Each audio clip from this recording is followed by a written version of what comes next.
کی ایک جھلک دکھاؤں آپ کو کیا ہوگا وہاں کیا ہوگا، ذرا اس کا اندازہ بھی ہو۔ ہم نے قیامت کے کچھ واقعات لے لیے، کچھ چھوڑ دیے، کتابوں سے کچھ لیا کچھ چھوڑ دیا، کہیں نہ کہیں غلطی ہم بھی کر رہے ہیں۔ پورا محشر کیوں یاد نہیں رکھتے؟ میدان محشر کا صرف وہ واقعہ ہمیں کیوں یاد ہے کہ عالم کو جس نے استنجا کرایا عالم اس کی بھی شفاعت کرے گا، وہ اینڈ ہے محشر کا۔ آغاز بھی تو دیکھو، آغاز بھی تو دیکھو، آغاز بھول گئے، سیدھا انجام کو چھلانگ لگائی۔ آغاز کیا ہے محشر کا؟ میری مائیں اور بہنیں جنہوں نے اپنے وجود کو باریک اور پتلے لباس کے لیے وقف کر دیا، جنہوں نے دوپٹوں کو مفلر کی شکل دے دی، جنہوں نے دودھ پلاتے پلاتے خود اپنے آپ کو گانے اور میوزک کے لیے وقف کر دیا، جنہوں نے شوہر کے ساتھ زبان درازیوں کو فیشن کا نام دیا، اجنبی مردوں کے ساتھ مٹک مٹک کر باتیں کرنا، پھر ہیروئن فلموں کی ہیروئن کا آج گویا کہ معاذ اللہ نقالی کا ایک فیشن اور ٹرینڈ چل پڑا ہے۔ یاد رکھو اے کنیزان فاطمہ، اے کنیزان فاطمہ، اچھی طرح یاد رکھو کہ موت کی تلوار تمہارے سروں پر بھی لٹک رہی ہے۔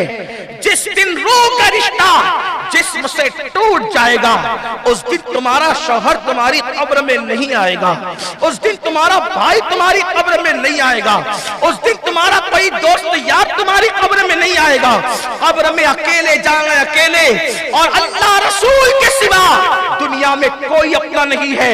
لوگوں سے دل لگا کر اللہ کو ناراض کرنے والوں، یہ جملہ میرا نہیں ہے، یہ جملہ شیر خدا فاتح خیبر، باب مدینۃ العلم، خاتم الولایت، حسنین کے بابا، کل ایمان، خلیفہ چہارم، سیدنا علی ابن ابو طالب رضی اللہ تعالیٰ عنہ کا فرمان ہے۔ انہوں نے کہا تھا کہ آج علی کو یقین ہو گیا کہ دنیا میں اللہ رسول کے سوا اپنا کوئی نہیں ہے۔ کس دن کہا تھا مولا علی نے؟ کس دن کہا تھا؟ کس دن کہا تھا مولا علی نے؟ میری بہنوں کو میں اتنی توجہ چاہتا ہوں، زیورات پہ اترا کر اللہ کو بھول جانے والی میری بہن، اچھے مکان میں رہ کر کے تکبر اور گھمنڈ میں گھر جانے والی میری بہن، مولا کائنات نے یہ جملہ سیدہ فاطمہ الزہرا کے وصال کے دن کہا تھا۔ علی کو پتا تو تھا لیکن آج یقین ہو گیا، علی کو معلوم تو تھا لیکن آج دیکھ لیا کہ اللہ رسول کے سوا دنیا میں کوئی اپنا نہیں ہے۔ سیدہ فاطمہ کے وصال کے دن کہا تھا، کیوں کہا تھا پتہ ہے؟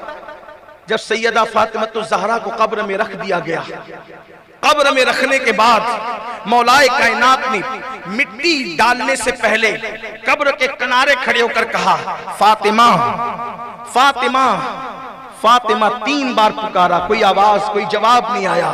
روتے ہوئے کا مٹی برابر کر دو۔ آج علی کو یقین ہو گیا کہ اللہ رسول کے سوا دنیا میں کوئی اپنا نہیں ہے۔ لوگوں نے کہا تھا یہ کیوں کہہ رہے ہیں؟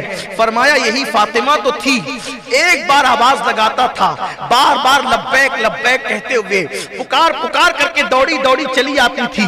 آج 3 مرتبہ آواز لگایا، آخر کیا ہو گیا کہ آواز ہی نہیں دیتی، جواب ہی نہیں دیتی؟ اللہ اکبر۔ تو میری بہنوں، کب تک کے گناہوں کا سلسلہ دراز ہوگا؟ کب تک کے بے حیائیوں کا سلسلہ دراز ہوگا؟ کب تک کی آوارگی کا سلسلہ دراز ہوگا؟ قدرت مہلت دے رہی ہے، اس مہلت کا مس یوز نہ کرو۔ کب تک اللہ رسول سے دور رہ کر آخرت کی تیاری کو بلائے بیٹھے رہو گے؟ سوچو تو صحیح، یہ قبر کی وادی کے اندر جانے والوں سینکڑوں درجنوں ہزاروں جنازے اپنی نگاہوں کے سامنے اٹھتے دیکھا، لیکن تیاری کیوں نہیں کرتے؟ کیوں آخرت کی فکر نہیں کرتے؟ اللہ اکبر۔ آخرت میں کچھ کام نہیں آئے گا، اعمال کام آئیں گے، اعمال۔ میرے نبی نے اپنے خاندان کے لوگوں سے کہا تھا، اے بنو ہاشم، عمل کرنا، عمل، کہیں ایسا نہ ہو کہ لوگ عمل لے کر آئے اور تم صرف نسب لے کر آؤ۔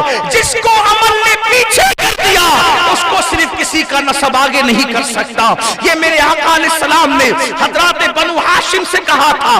یہ بات تو موجود ہے لیکن میری بہنوں کو کون سمجھائے؟ اللہ اللہ۔ آقا کریم نے فرمایا، میں نے جہنم میں سب سے زیادہ اگر کسی کی تعداد دیکھی تو عورتوں کی تعداد۔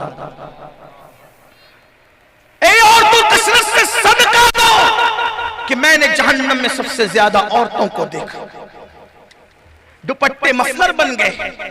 ابھی سیدہ طیبہ طاہرہ خاتون جنت ملکہ فردوس بری سیدہ فاطمہ کا ذکر ہو رہا تھا۔